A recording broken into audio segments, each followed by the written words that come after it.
Hi, hello and welcome back to our channel My Cooking Stories. ഇന്ന് നമ്മൾ ഉണ്ടാക്കാൻ പോകുന്നത് വളരെ പെട്ടെന്ന് തന്നെ ഉണ്ടാക്കാൻ പറ്റുന്ന ഒരു മീൻകറിയാണ്. ഒരു 10 മിനിറ്റ് പോലും വേണ്ട ഈ ഒരു കറി ഉണ്ടാക്കാൻ വേണ്ടിയിട്ട്. അപ്പോൾ നമുക്ക് നോക്കാം എങ്ങനെയാണ് ഇത് ഉണ്ടാക്കുന്നതെന്ന്. അപ്പോൾ ഇതിനു വേണ്ടി ഞാൻ ഒരു മിക്സിയുടെ ജാറിലേക്ക് 2 ടേബിൾ സ്പൂൺ മുളക് പൊടി, ഒരു കുറച്ച് മഞ്ഞൾപ്പൊടി, 1 ടേബിൾ സ്പൂൺ മല്ലിപ്പൊടിയും പിന്നെ ഒരു 5-6 ചുവന്നുള്ളിയും ഇത്രയും ഇടുന്നുണ്ട്. പിന്നെ കുറച്ച് ഉപ്പും കൂടി ഇട്ട് കൊടുത്തിട്ട് നമുക്കിത് അരച്ചെടുക്കണം. അപ്പോൾ അതിന് വേണ്ടി കുറച്ച് വെള്ളം കൂടി ഒഴിച്ചു കൊടുക്കാം. അപ്പോൾ ഇതൊരു മസാല പോലെ അരച്ചിട്ടുണ്ട്. ഇനി ഇതിലേക്ക് കുറച്ച് കുരുമുളകും കൂടി ഇട്ട് കൊടുക്കാം. ഇനി ജസ്റ്റ് ഒന്ന് ക്രഷ് ചെയ്തിട്ടെടുക്കാം. അപ്പോൾ ഒരു മീൻ കറി ഉണ്ടാക്കാൻ വേണ്ടിയിട്ട് ഞാനിവിടെ ഒറ്റച്ചുണ്ടെന്ന് പറഞ്ഞ മീനാണ് എടുത്തിട്ടുള്ളത്. നിങ്ങൾക്ക് ഏത് മീൻ വേണമെങ്കിലും ഇതിലേക്ക് എടുക്കാം കേട്ടോ. അപ്പോൾ ഇത് നന്നായിട്ട് കഴുകിയിട്ട് ഞാൻ വരഞ്ഞിട്ട് വെള്ളമൊക്കെ പോകാൻ വേണ്ടി വെച്ച മീനാണിത്. ഞാനിപ്പോൾ ഇത് ഉണ്ടാക്കുന്നത് ഒരു നോൺ സ്റ്റിക്ക് പാത്രത്തിലാണ്. അപ്പോൾ നിങ്ങളുടെ അടുത്ത് മീൻ ചട്ടി ഉണ്ടെങ്കിൽ അത് തന്നെ ആയിരിക്കും ഏറ്റവും നല്ലത് കേട്ടോ. ഇതിലേക്ക് കുറച്ച് വെളിച്ചെണ്ണ ഒഴിച്ചു കൊടുക്കുന്നുണ്ട്. ഒന്ന് വെളിച്ചെണ്ണ ചൂടായി വരുമ്പോൾ കുറച്ച് ഉലുവ ഇട്ട് കൊടുക്കാം.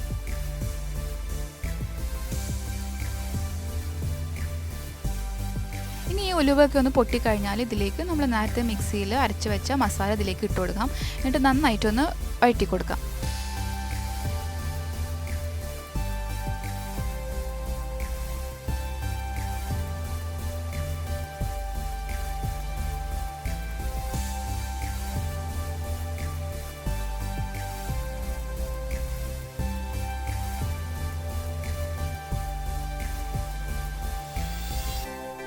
ഈ മസാല ഒന്ന് തിളച്ച് വരുമ്പോഴേക്കും നമുക്കിതിലേക്ക് ആവശ്യത്തിനുള്ള വെള്ളം ഒഴിച്ചു കൊടുക്കാം. ഞാനിപ്പോൾ ഒരു ചെറിയ ചൂടുള്ള വെള്ളമാണ് ഒഴിച്ചത്. അപ്പോൾ നമുക്ക് ഗ്രേവി എത്രയാണോ വേണ്ടത് അതിനനുസരിച്ചിട്ട് വെള്ളം ഒഴിച്ചു കൊടുക്കാം. എന്നിട്ട് ഇത് നന്നായിട്ടൊന്ന് തിളപ്പിച്ചെടുക്കാം.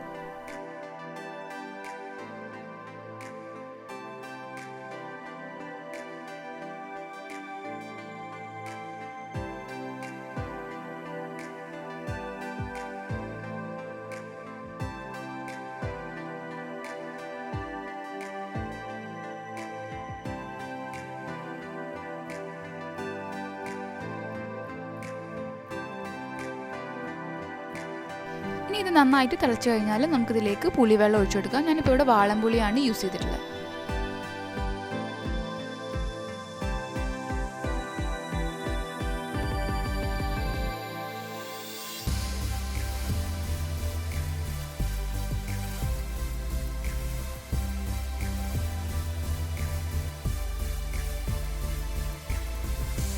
ഇതിലേക്ക് കുറച്ച് കറിവേപ്പിലയും കൂടി ഇട്ട് കൊടുക്കാം. ഇതിലേക്ക് നമുക്ക് മീനിൻ്റെ കഷ്ണങ്ങൾ ഓരോന്നായിട്ട് ഇട്ട് കൊടുക്കാം. ഈ മീനിൻ്റെ കഷ്ണങ്ങളൊക്കെ പെട്ടെന്ന് തന്നെ വെന്ത് കിട്ടും. അപ്പോൾ ഒരു ജസ്റ്റ് 2 മിനിറ്റ് ഒന്ന് ഹൈ ഫ്ലെയിമിലിട്ടിട്ട് ഒന്ന് തിളപ്പിച്ചെടുത്താൽ മതി. ഈ സമയത്ത് നമുക്ക് ഉപ്പ് ഒന്ന് ചെക്ക് ചെയ്യാം. ആവശ്യത്തിന് ഇട്ട് കൊടുത്തിട്ട് നമുക്കൊന്ന് മൂടി വെച്ചിട്ട് ഒന്ന് വേവിച്ചെടുക്കാം.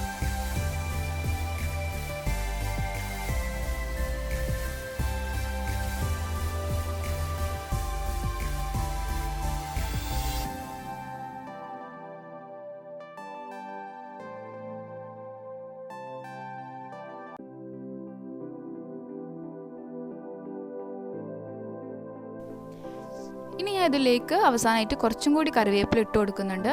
ഇനി ഈ മീൻ കറി കുറച്ചും കൂടി ഒന്ന് തിളച്ച് കഴിയുമ്പോൾ കുറച്ചും കൂടി കുറുകി നല്ല വറ്റിയൊരു ചാറ് പോലെ നമുക്ക് കിട്ടും. ഇനി ഇത് നമ്മൾ സ്പൂണിട്ട് ഇളക്കേണ്ട ആവശ്യമില്ല. ജസ്റ്റ് പാത്രം ഒന്നിങ്ങനെ ചുറ്റിച്ചു കൊടുത്താൽ മതി.